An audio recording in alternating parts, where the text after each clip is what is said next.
Hello, everyone, and welcome to Kryptonite. So let's dive in. If you haven't already, please subscribe to our channel, and if you like the video at the end, click on the thumbs up. Hello, and welcome to Kryptonite. Today we have Colton with us. I'm Boris. We are going to go over some basic questions that people have on cryptocurrencies and try to hopefully answer them, give you some insight on what most everybody should know about crypto. Hi, Colton. Hey Boris, how are you? Thank you for the introduction. As you stated, I'm Colton. I'm still new to crypto, so I have a lot of questions for Boris that I assume that a lot of you guys have. So what I'm going to do is I'm going to list off a couple questions for Boris, let him answer, and we can kind of go from there and get some feedback and see, and then we can kind of learn where to invest, how to invest. So my first question for you today, Boris, is how does cryptocurrency actually work? Well, I mean, obviously, it is there are different cryptocurrencies. They have very different things that they do.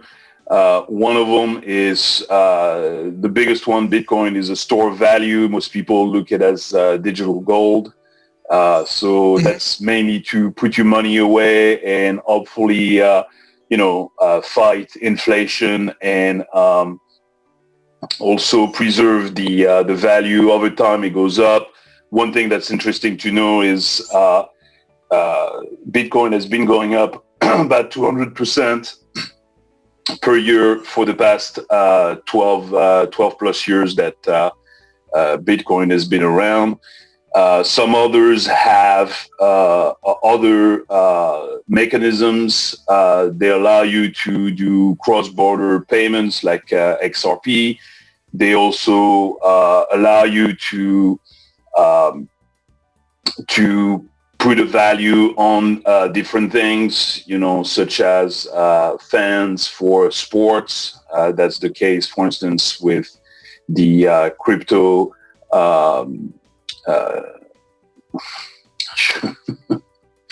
You'll have to cut once in a while, if I hesitate too much, you can cut. Yes, sir. Okay, let me start again. Some others, they have a value for the fans. For instance, that's the case with the crypto chilies. Some other, they are about to track if something is a real product, that's VeChain. So they have different offerings, different things that they have been created for. So usually each project, they tend to they have a website. Each of them have their own website to explain what is their value proposition. So that's the real value. And of course, the value is what people think it is. So if people think that Bitcoin is worth, $43,000 like it is right now, that's what the value is, because that's what people are willing to pay for. Yeah, definitely. And that makes sense. And kind of to go off what you said and talking about, you do some research and you see that there's 7,000 cryptocurrencies out there, but many of them are kind of dead and worthless. So how many cryptocurrencies are there? And, what are the ones to invest in? If there's 7,000, one could take off at any moment, so which one do you invest in, and kind of take the risk, Sure.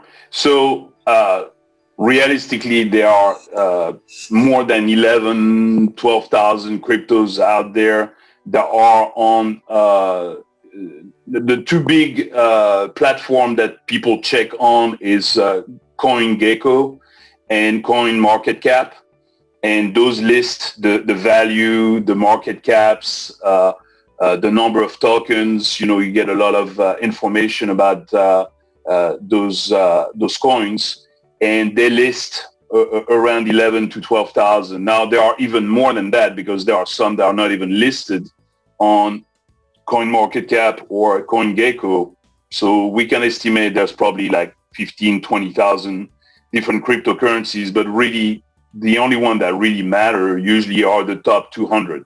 because they have a market cap that's big enough, that's either in the hundreds of millions of dollars, if not in the billions, or at some point, it's not the case right now, even though it's pretty close, but Bitcoin had even passed 1 trillion.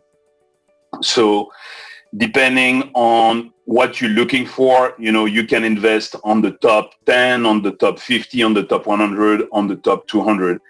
Passing the top 200, you're starting to be in a very risky coin, because the market cap might only be a few $million.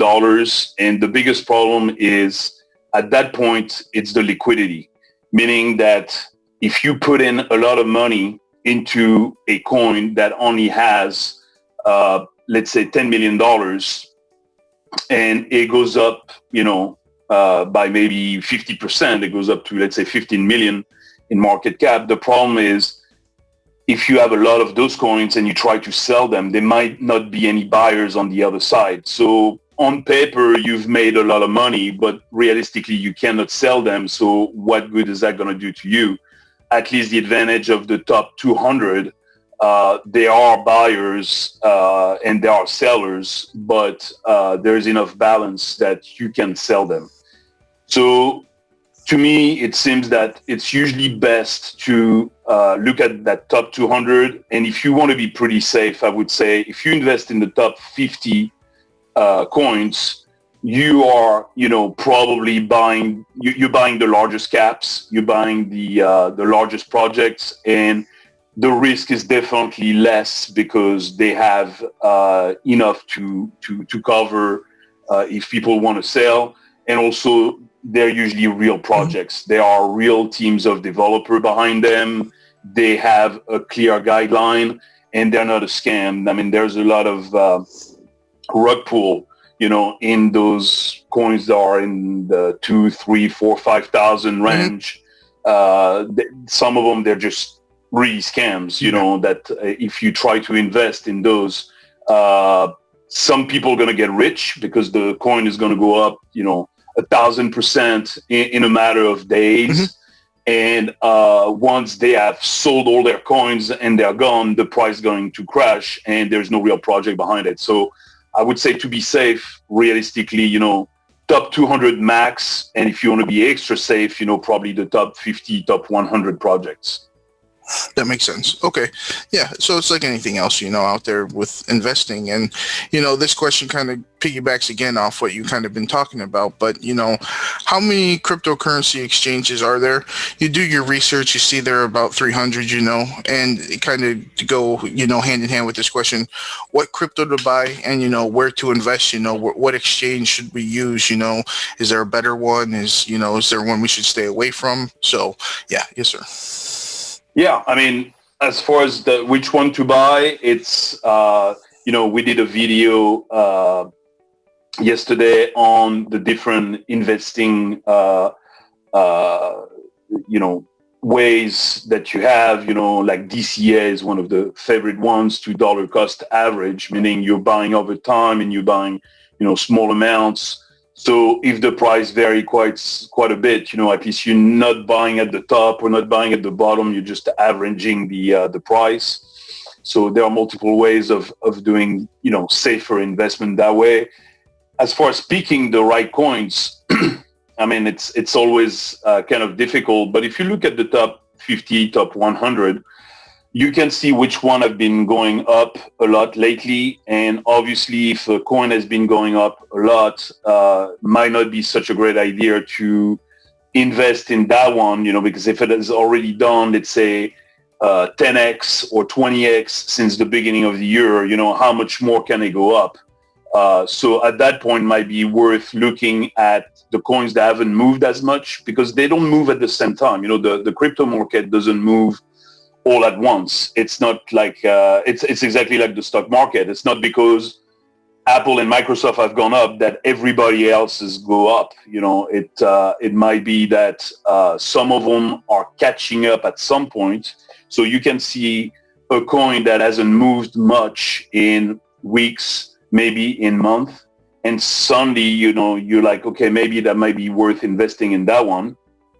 because the project is great, because there are lots of different things, different news that are coming out that are very positive about that coin.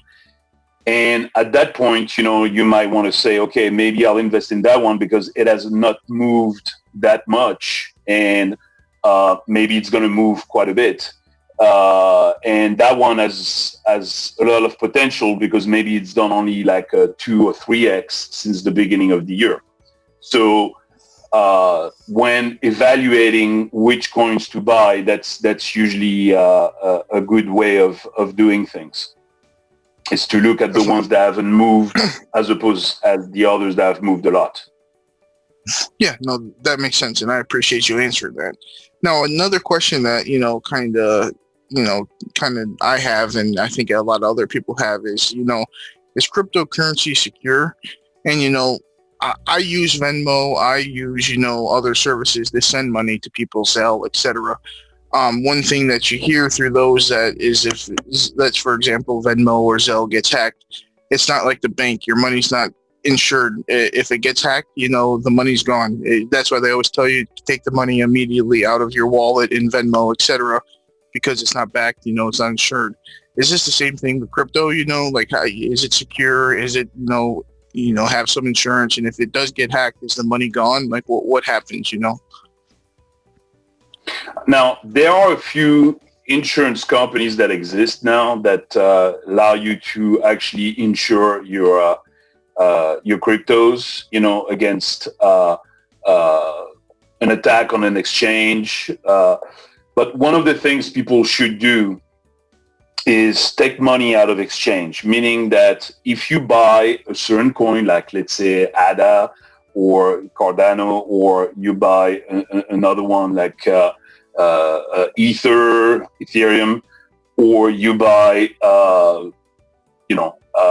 Algorand, whatever, you can take those off of the exchange. When people say like, oh yeah, I've lost my money because there was an attack, most of the time the attack was against an exchange. Most hackers, they usually go for an exchange. So they will try to attack, Binance, or they'll try to attack Coinbase, or they'll try to attack, pretty much exchanges that exists. And one of the safer way to keep your cryptos is to create a wallet. Now, there are two types of wallet. There are the kind of a wallet that are like Atomic or Exodus, that basically they're like an app, and you install them on your phone, on your computer, and they are stored in that wallet. And they are what you call hot wallets because they are online. So at any time you can go to them, you can transfer them back to an exchange if you decide to sell some of your cryptos. But at least they are held by yourself. They are not held by an exchange, because when they are on an exchange, if that exchange gets hacked, then yes, potentially you could lose your cryptos. And then there are the cold type, storage, where you put the money offline. So usually like a USB key, there are lots of USB key like Ledger or Treasure. They're keys, USB keys that you transfer your crypto to, and then you unplug, of course, that key from your computer, and it is stored in that key. Now, of course, you don't want to lose that key, but you can put it in a safe. You can, do different things to make sure that nothing happens to that key. But then those cold wallets, they're virtually impossible to hack because they are offline. So the cryptocurrencies are stored on that cold wallet, and they are very, very secure. So there are multiple ways to make sure that your money is safe. But some people, sometimes out of convenience, sometimes out of laziness, sometimes because, of course, some of those exchange also offer nice staking fees. They reward you for leaving the cryptocurrency on the exchange. They pay you a nice daily, weekly, monthly staking fee, so you're making nice interest. So some people leave them on there, but of course there is always a small risk. Yeah. Now the banks, you said they are insured, but in most countries, including the US or Europe, they only insure the first $100,000. So it's still very limited. If you have $10 million and the bank gets hacked, or there is a major crash and the bank goes under, the federal government is only going to pay you back $100,000. So you can't exactly say that it's fully insured, because it is not. It's, yes, the first 100,000 is insured, but the rest is not. So no, definitely. At least with crypto, you can be, you manage that. You can manage that yourself, having a wallet. That makes sense. Yes, sir. And you kind of see that a lot is that was kind of my next question, and you kind of hit it. What is the best multi-cryptocurrency wallet out there? And you hit it there. So I have about 2 more questions to ask you, Boris, and they're pretty straightforward. Can cryptocurrency be taxed? Is that something taxed? You see, the IRS taxes everything else here in the U.S. I'm sure it is something that can be taxed. Right? Yes. I mean, obviously, you have. In most countries, you have what's called capital gains. So if you buy a crypto and it goes up, most countries do not tax the fact that it's going up, because those are unrealized capital gains. You haven't sold, you haven't done anything, you just bought it. So it's like buying Apple stock, same thing. If it doesn't, if you don't sell, there's no taxable event.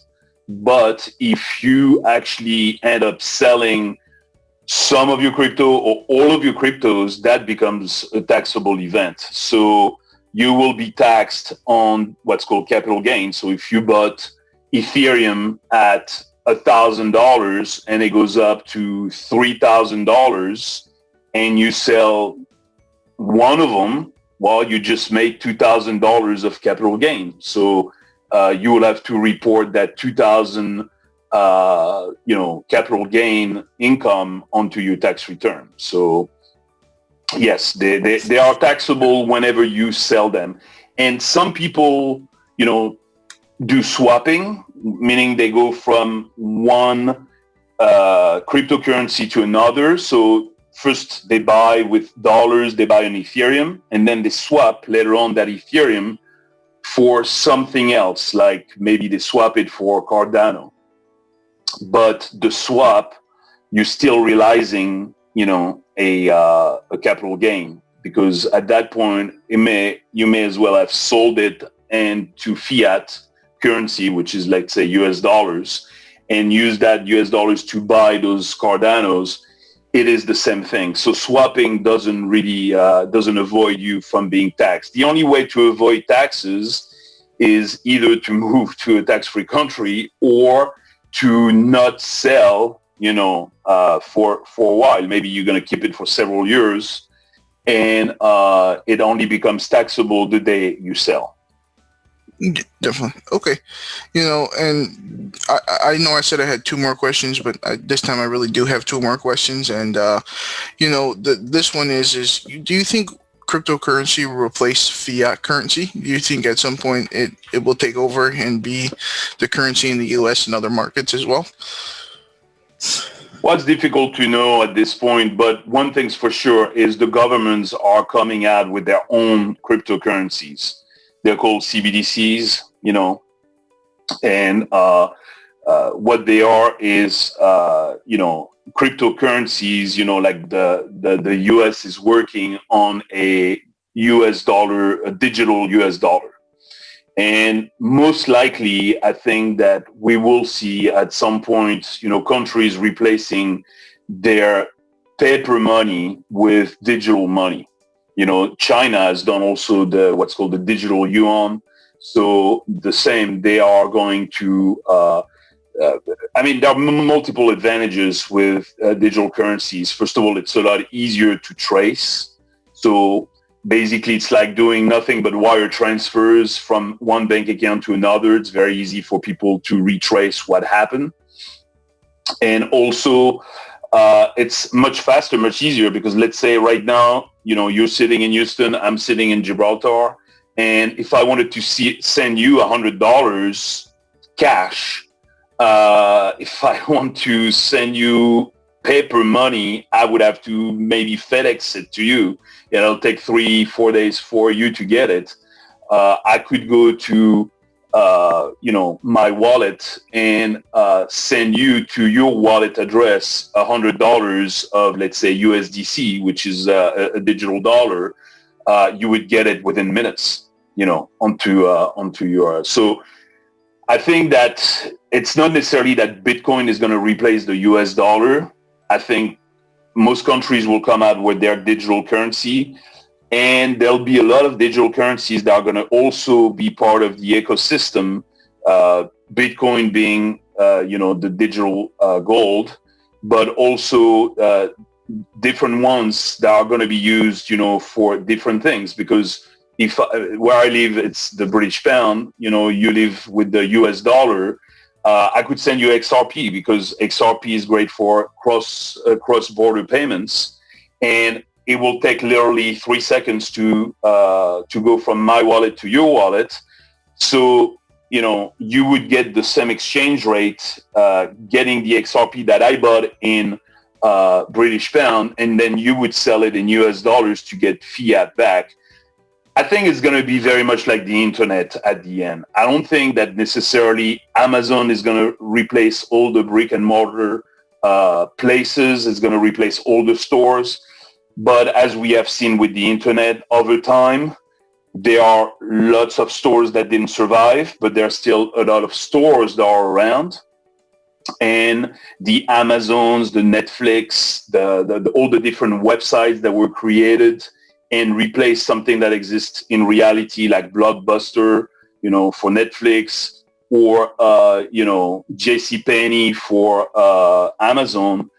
Today people rather shop online and do those things online. So I think that's what we're going to see is going to be a mix of both. You're going to see the digital currencies from the government, and you're also going to see the main cryptocurrencies that have been created also survive and expand and grow bigger.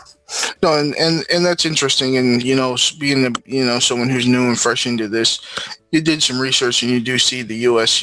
putting out their own currency, and it's going to be interesting to see moving forward. Are we going to get paid like that? Is there a possibility? You just saw a recent football player convert his $13 million signing bonus into $13 million worth of Bitcoin. So it's going to be interesting to see if other people start doing that.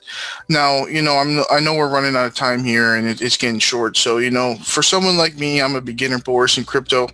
One thing, you tell me one thing, where do I start with cryptocurrency? What is the one thing I can do, to get the ball rolling and move forward with, investing and trading and exchanging, Sure. I mean, there are more and more smart people out there, like a Kevin O'Leary, or people that, are financial advisors, and most of them recommend that you put about 5% of your money in crypto.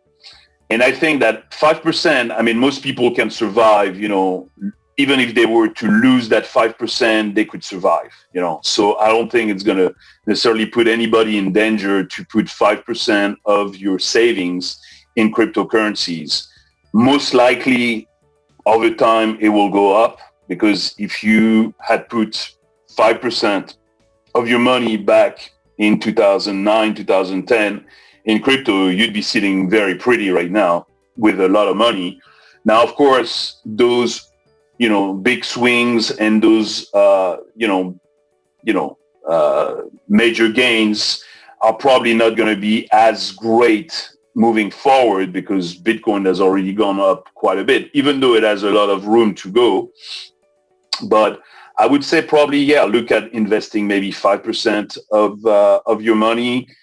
An easy way to start, probably the major exchange, depending in which country you live in, of course, Coinbase, KuCoin, Binance, So those are like the major exchange. Those are probably the best places to start with because they're pretty safe.